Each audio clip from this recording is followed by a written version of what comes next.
Orikan, also known as Orikan the Diviner, is one of the most powerful of the Necron cryptechs and is a potent chronomancer. Millions of Terran years ago, he was the astronomancer of the Necron Empire's ruling triarch and one of the Silent King Zarek's most trusted counsellors. Orikan was the only one to oppose the proposal of the Catan Mithran the Deceiver to grant the Necron immortality through the process of biotransference, as he foresaw it would end in disaster.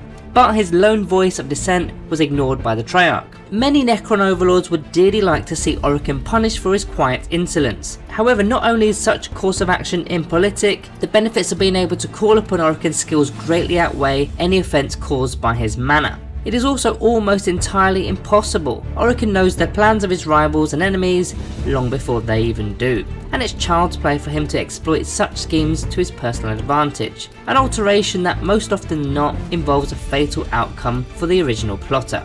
Although he is a skilled astronomer, Orikan's predictions are not flawless. Unforeseen events can queer his calculations, wiping out and replacing his prophecy's timeline. Warp travel is a consistent aggravation, and its eddies and anarchists seem to delight in defying his predictions. Under such circumstances, to preserve his plans and reputation, Orikan is forced to employ a closely guarded set of chronomantic abilities. Travelling backwards down his own timeline, he emerges into the past at a point which he could set up a prophesized vision of the future back on track, normally by having the interfering factor destroyed in some shape or form. Driven by loyalty to his race, Orikan submitted to the process and became one of the undying Necrons, forever soulless in an android body of living metal.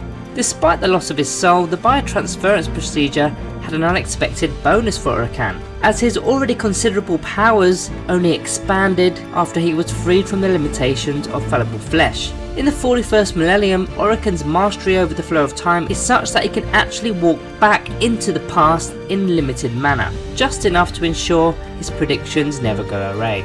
With these powers, he was able to calculate the events of the future from the patterns of stars. Thus did he know of the fall of the Eldari, the rise of man, and the Horus Heresy, and also the coming of the Tyranids many thousands of Terran years before they even came to pass. Through careful study and scrutiny, Orikan can even divine lesser occurrences, the movement of fleets, the destinies of individuals, even the strategies undertaken by campaigning armies. Events not important enough to reshape the galaxy, but the foreknowledge of which can dramatically change the fortunes of the beholder. Like all Necrons, Orikan's body is built with the self-repairing living necrodermics metal, granting him an unholy resilience common to his kind.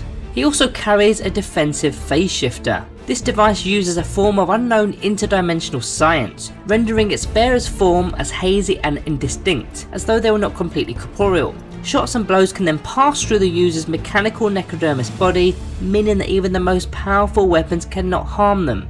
This is because a phase shifter flickers the very fabric of its bearer into and out of a phased state as they move between dimensions. If improperly timed, even the most powerful blows and shots aimed at the bearer of the phase shifter instead pass through empty air. He then carries a staff called the Staff of Tomorrow. This unique example of advanced Necron time manipulation technology exists a fraction of a second ahead of any given moment in normal space-time continuum. This property allows Orikan to strike at his target an instant before the foe even moves to do so. This Staff of Tomorrow can also penetrate all known forms of infantry armour in a similar way to a power weapon can, further enhancing its devastating effect in melee. He also carries a sidearm which is a trans-dimensional beamer. The Necron weapon was originally designed as a convenient method of banishing unwanted debris, machinery and failed experiments into a pocket dimension outside of the normal space-time continuum.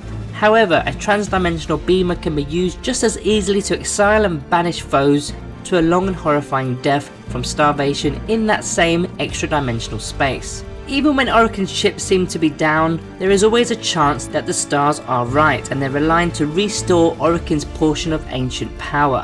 Whenever this happens, the body of Orikan coruscates with pent-up energy and his power rest on the battlefield increases tenfold. However, such correct celestial alignments are often fleeting, and Orikan eventually powers down, sometimes mere minutes after he's first received his initial empowerment. One last notable item that Orikan the Divine carries with him to battle is a Temporal snare, which is a Necron device that warps the fabric of space-time itself, creating a bubble of altered space-time where time flows more slowly for anyone or anything trapped within it. They are only carried by Orikan himself. Each temporal snare is a technologically advanced temporal trap that can severely impede enemy movement once it's activated, whether those trapped within its field of vehicles or infantry. Thus, even when traversing the smoothest of terrains, once a snare is activated, enemy units can still find themselves moving at a snail's pace from the subjective perception of those observers outside the device's range of effect.